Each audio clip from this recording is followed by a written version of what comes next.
Hello everyone, welcome back to my YouTube channel एजुटेक। आज की वीडियो में मैं पीएचडी एंट्रेंस एग्ज़ाम का जो पेपर था उसमें केमिस्ट्री के पेपर में जो क्वेश्चंस आए थे मैं आपको वो सॉल्व करके दिखाने वाली हूँ।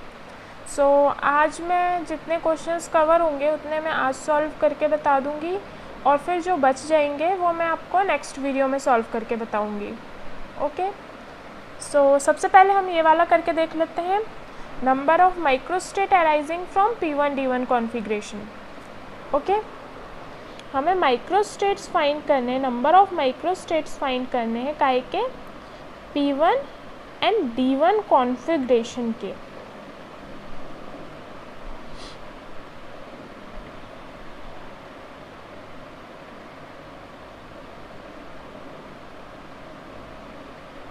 ठीक है, P1 D1 कॉन्फ़िगरेशन के हमें क्या माइक्रोस्टेट्स फाइंड करने हैं।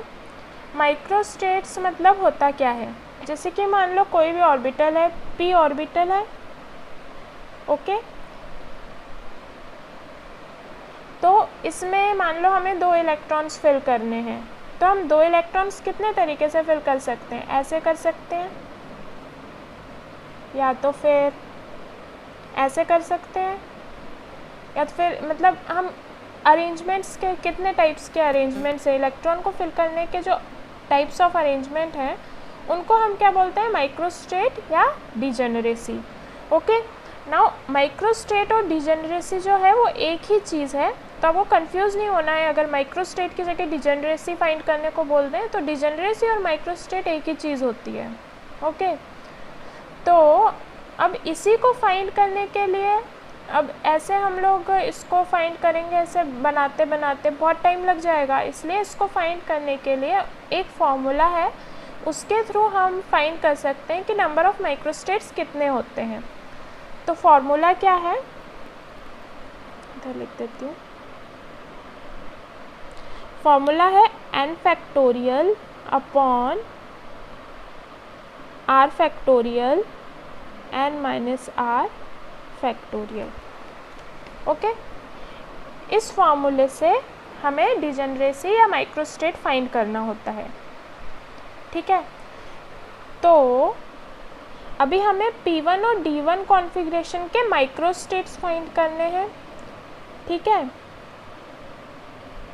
तो p ऑर्बिटल कैसा होता है, ऐसा होता है, और D होता है ऐसा,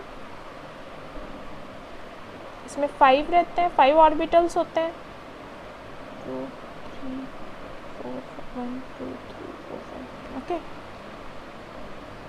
सबसे पहले हम ये वाला फाइंड करेंगे, फिर हम D1 के लिए फाइंड करेंगे।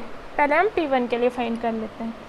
तो p ऑर्बिटल में कितने, एक इलेक्ट्रॉन है, तो हम एक इलेक्ट्रॉन फिल कर देंगे।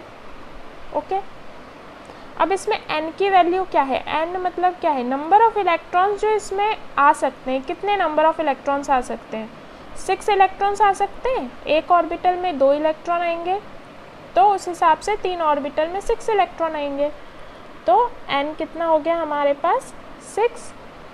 और इलेक्ट्रॉन मतलब हैं कितने p ऑर्बिटल में हमारे पास 1, तो r की वैल्यू हो गई 1।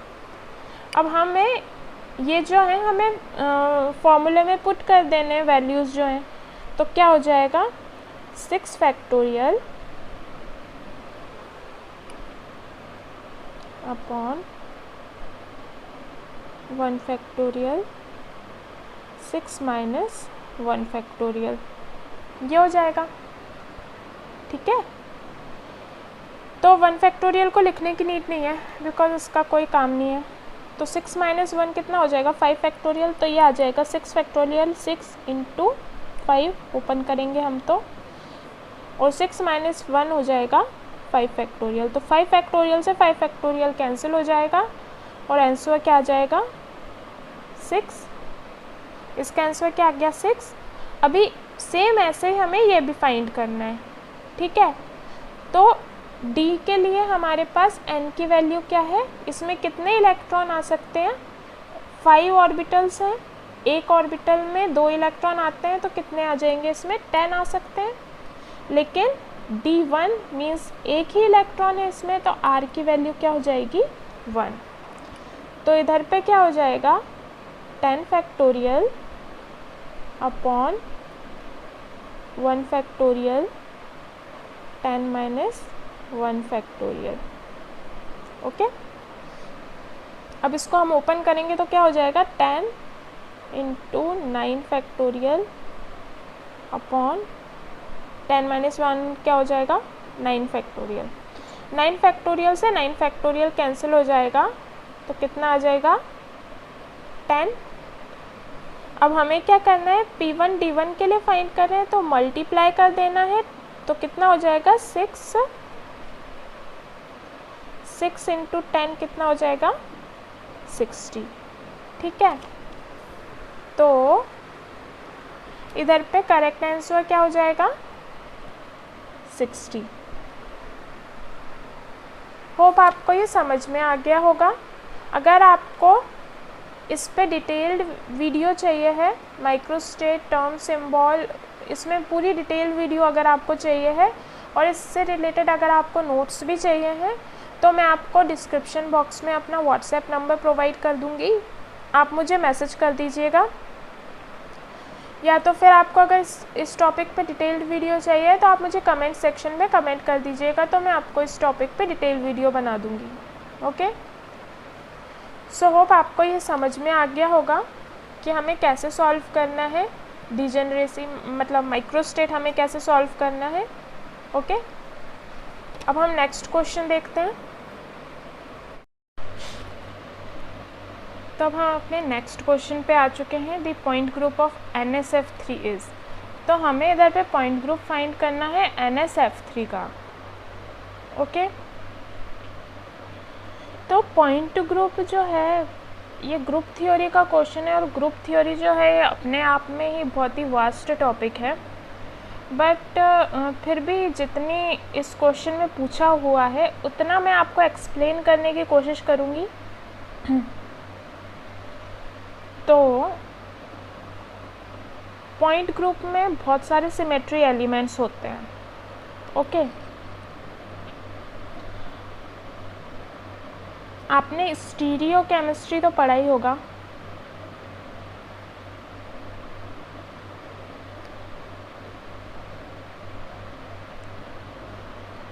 उसमें आपको पता होगा कि एक्सेस ऑफ सिमेट्री क्या होता है।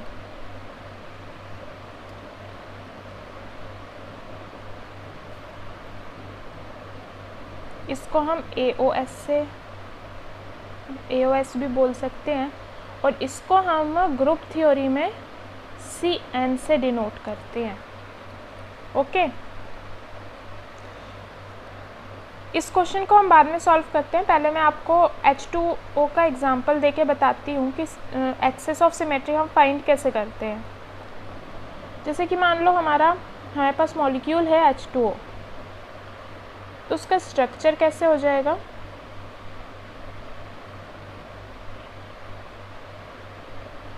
ऐसा स्ट्रक्चर रहेगा, प्लेन में रहता है, और ठीक है। तो इसमें जब हम एक्सेस पास कराएंगे बीच से,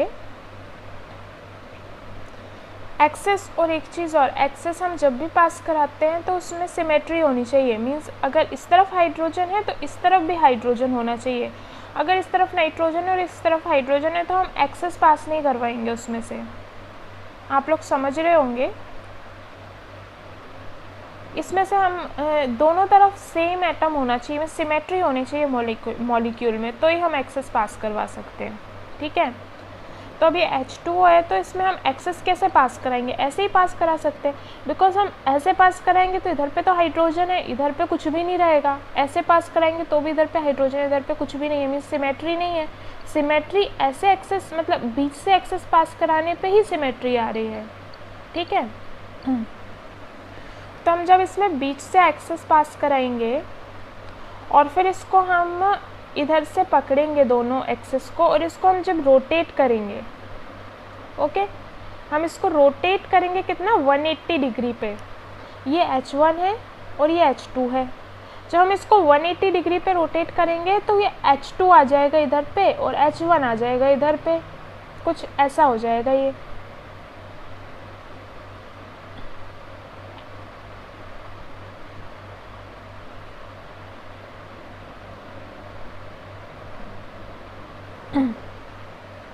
कुछ ऐसा हो जाएगा ये जब हम इसको 180 डिग्री पे रोटेट करेंगे। ठीक है, अब हमें अगर इसकी n की वैल्यू फाइंड करनी है तो n की वैल्यू हम कैसे, एक फार्मूला होता है उससे फाइंड करते हैं वैसे तो। n इक्वल्स टू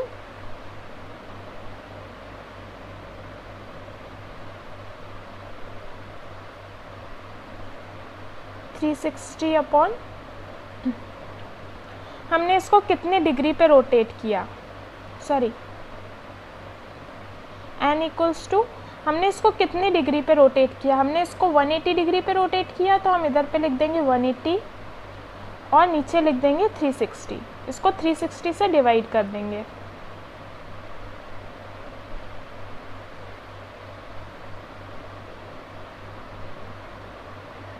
सॉरी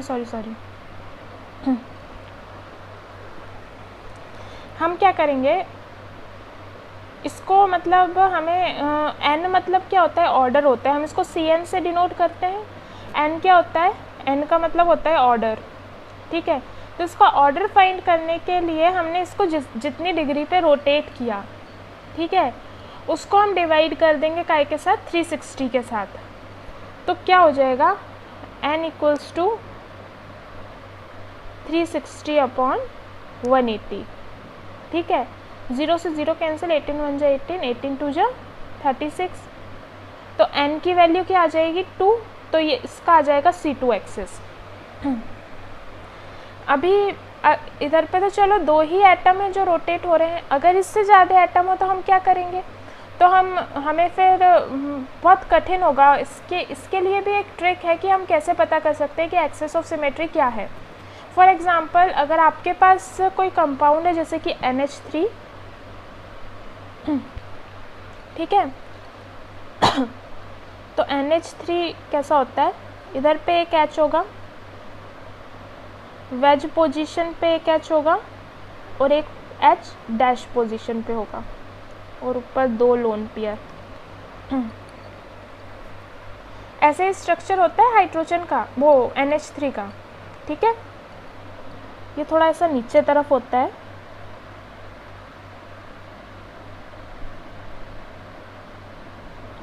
ये थोड़ा गलत बन गया है, H थोड़ा ऐसे नीचे तरफ होता है, ये थोड़ा ज़्यादा साइड में चला गया। ऐसा स्ट्रक्चर होता है NH3 का। ठीक है, तो वेज डैश आपको पता होगा, वेज मतलब क्या, प्लेन से ऊपर तरफ है ये वाला बॉन्ड, वेज पोजीशन का, और डैश पोजीशन का जो हाइड्रोजन है वो प्लेन से नीचे तरफ है। होप आप लोगों को समझ में आ रहा होगा।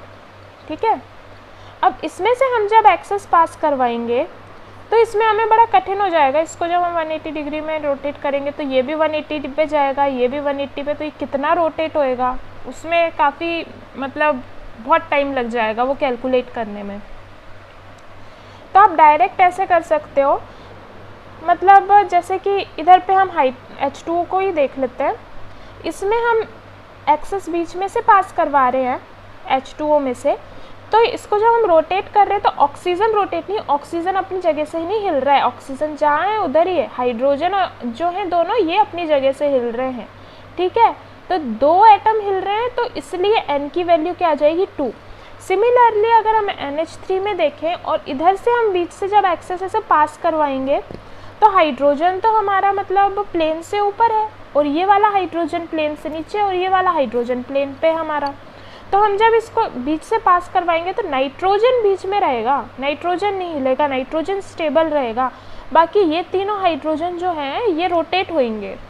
ठीक है, तो ये तीनों हाइड्रोजन रोटेट हो रहे हैं तो इसका एक्सेस हो जाएगा C3।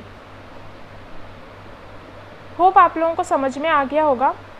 ठीक है, तो ये मतलब ये आसान तरीका है, ऐसे आप C3 एक्सेस मतलब प्रिंसिपल एक्सेस आप ऐसे आराम से फाइंड कर सकते हो, एक्सेस ऑफ सिमेट्री। ठीक है, इसमें आपको ज़्यादा दिमाग लगाने की ज़रूरत नहीं है, इतना आपको क्लियर हो गया होगा। अब इसके आगे हमारे पास टॉपिक आता है प्लेन ऑफ सिमेट्री।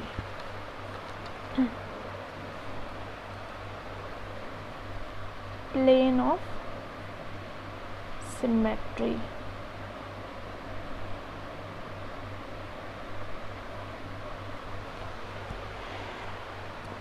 POS, इसको हम कैसे सिग्मा से डिनोट करते हैं।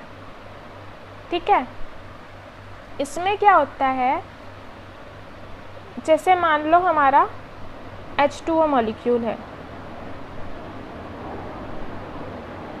ठीक है, इसमें C2 एक्सेस है, हम बीच से एक्सेस पास करा रहे हैं, C2 एक्सेस है इसमें, ठीक है, रोटेट करवा रहे हैं तो इसमें क्या C2 एक्सेस आ रहा है, ठीक है। अब अगर हम प्लेन पास करवाएं इसमें से, तो प्लेन हम ऐसे प्लेन पास करवाना क्या होता है, जब हम इसमें से प्लेन पास कराएंगे तो ये दो इक्वल पार्ट में कट होना चाहिए, ठीक है। कैसे भी हम ऐसे प्लेन पास करा रहे हैं, ऐसे प्लेन पास करा रहे हैं, तो ये दो इक्वल पार्ट्स में डिवाइड हो जाना चाहिए, और इसमें मतलब अलग अलग हो जाएंगे, मीन्स दो इक्वल पार्ट में डिवाइड हो जाएंगे अलग अलग। एक्सेस में आप उसको सिर्फ बीच से एक एक्सेस खींच रहे थे ना, एक लाइन खींच रहे थे बीच से, और प्लेन ऑफ सिमेट्री में आप कट ही कर दोगे। प्लेन ऑफ सिमेट्री डाल रहे हो मतलब क्या, आप दो इक्वल हिस्सों में डिवाइड कर रहे हो, सिमेट्रिकली डिवाइड कर रहे हो मॉलिक्यूल को, ठीक है। होप आप लोगों को समझ में आ रहा होगा। तो क्या होगा, अभी जैसे इसमें C2 एक्सेस है, अब इसमें हमें पता करना है कि इसमें मतलब सिग्मा मतलब दो है, एक सिग्मा V है, सिग्मा V मतलब एक्सेस के पैरेलल हो, तो sigma V plane of symmetry क्या हो जाएगी, सिग्मा V। अगर एक्सेस ऑफ सिमेट्री के इक्वल हो, प्रिंसिपल एक्सेस के या एक्सेस ऑफ सिमेट्री के इक्वल हो ना प्लेन, तो उसे हम सिग्मा भी बोलेंगे, और अगर परपेंडिकुलर हो तो हमें उसे सिग्मा H बोलेंगे, ठीक है। स्मॉल h से डिनोट करते हैं और ये स्मॉल v से। सिग्मा v क्या होगा कि एक्सेस के पैरेलल हो तो सिग्मा v, और एक्सेस के परपेंडिकुलर हो तो सिग्मा h, ठीक है। तो इसमें अब जैसे हमारा H2O मॉलिक्यूल है, अब इसमें सिग्मा V है, सिग्मा H है, हम ये कैसे चेक करेंगे, हम इसमें से प्लेन पास करवाएंगे। अब हमें दो इक्वल पार्ट में डिवाइड करना है, तो हम इधर से तो डिवाइड नहीं कर सकते, बिकॉज इस तरफ तो कुछ भी नहीं है, ठीक है। तो हम या तो हम ऐसे करके इसको प्लेन डाल सकते हैं, या तो ऐसे करके डाल सकते हैं, ठीक है। या कि मतलब दोनों ही तरीके से दो सिग्मा V होंगे इसमें, क्योंकि हम इधर से ऐसे प्लेन डालेंगे तो भी वो मतलब हमारी C2 एक्सेस के पैरेलल आएगा, और अगर हम ऐसे सीधे में ऐसे प्लेन डालते हैं तो भी वो C2 एक्सेस के पैरेलल आएगा। तो इसमें कितने, दो सिग्मा V होंगे, H2O में दो सिग्मा V होते हैं, और C2 एक्सेस होती है, ठीक है।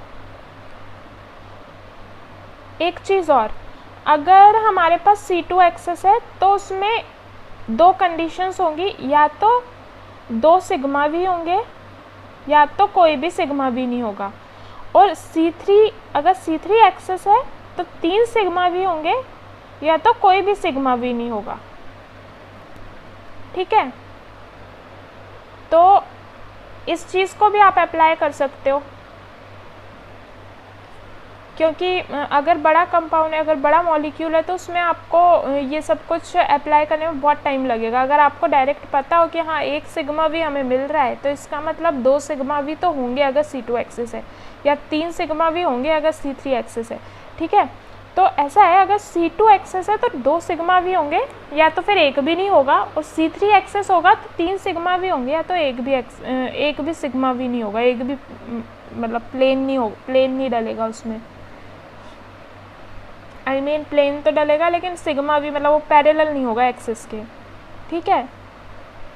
तो होप आप लोगों को समझ में आ गया होगा। अब सिमिलरली हमें क्वेश्चन सॉल्व करना है ये वाला पॉइंट ग्रुप का।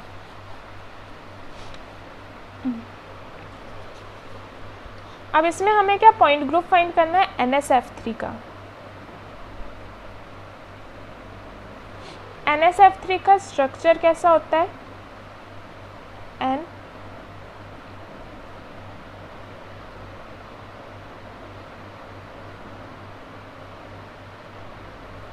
ऐसा होता है, ठीक है। ये स्ट्रक्चर होता है NSF3 का। लेकिन अगर हम इसको वेज डैश में शो करें तो एक F जो रहता है वो प्लेन से ऊपर होता है और एक F जो है वो प्लेन के नीचे होता है, ऐसा होता है, ठीक है। तो अब हमें इसमें सबसे पहले एक्सेस चेक करनी है, ठीक है। तो एक्सेस जब हम इसमें से बीच में से एक्सेस डालेंगे तो ये जो है ये प्लेन से ऊपर है और ये प्लेन के नीचे है, ठीक है। तो हमारे N और S जो है ये तो प्लेन में है, तो हम इधर से एक्सेस डाल रहे हैं तो ये दोनों तो स्टेबल रहेंगे, ठीक है। और ये F प्लेन में ज़रूर है लेकिन ये रोटेट होएगा, बिकॉज हम जब इसको ऐसे रोटेट करेंगे तो ये तीनों एटम्स जो हैं ये रोटेट होंगे, ठीक है। इसलिए इसमें क्या है, C3 एक्सेस है, ठीक है। अब अगर हम इसमें से प्लेन पास करवा दें तो प्लेन हम कैसे पास करवा सकते हैं, या तो ऐसे करके पास करवा दें, ठीक है। तो ये दोनों F जो हैं वो इक्वल पार्ट में डिवाइड हो जाएंगे, ये S भी इक्वल पार्ट में और नाइट्रोजन भी इक्वल पार्ट में डिवाइड हो जाएगा, ठीक है। तो ये जितने भी मतलब हमारे एटम्स हैं वो इक्वल पार्ट में डिवाइड हो जाएंगे, सॉरी ये N और S इक्वल पार्ट में डिवाइड हो जाएंगे, ये F भी इक्वल पार्ट में डिवाइड हो जाएगा और ये F जो है दोनों फ्लोरीन जो हैं ये भी इक्वल पार्ट में डिवाइड हो जाएंगे। मीन्स एक F इस तरफ आ जाएगा और एक F इस तरफ आ जाएगा, ठीक है। तो एक इसमें एक सिग्मा भी आ रहा है, इसका मतलब मैंने क्या बोला था आपसे, अगर C3 एक्सेस है तो या तो उसमें 3 सिग्मा भी होंगे या तो एक भी सिग्मा भी नहीं होगा। जब उसमें एक सिग्मा भी आ रहा है तो बाकी हमें काउंट करने की ज़रूरत नहीं है, इसका मतलब इसमें 3 सिग्मा भी होंगे। तो कितने हो गए इसमें, 3 सिग्मा भी, ठीक है। तो 3 सिग्मा भी हैं और C3 एक्सेस है तो इसको हम क्या लिख देंगे, C3b। तो इसमें कौन सा पॉइंट ग्रुप है, C3b। तो इसका करेक्ट आंसर क्या होगा, ये वाला C3b। होप आप लोगों को समझ में आया होगा। ये टॉपिक अपने आप में बहुत वास्ट है और आप लोगों को इसमें मतलब आपकी इमेजिनेशन अच्छी होनी बहुत ज़रूरी है। अगर आपको इसमें डिटेल वीडियो चाहिए है तो मैं आपको इस पर डिटेल वीडियो भी प्रोवाइड करवा दूंगी, और अगर आपको नोट्स चाहिए हैं तो मैं आपको नोट्स भी अवेलेबल करवा दूंगी इस टॉपिक से रिलेटेड। ओके, सो चलते हैं नेक्स्ट वाले क्वेश्चन पे।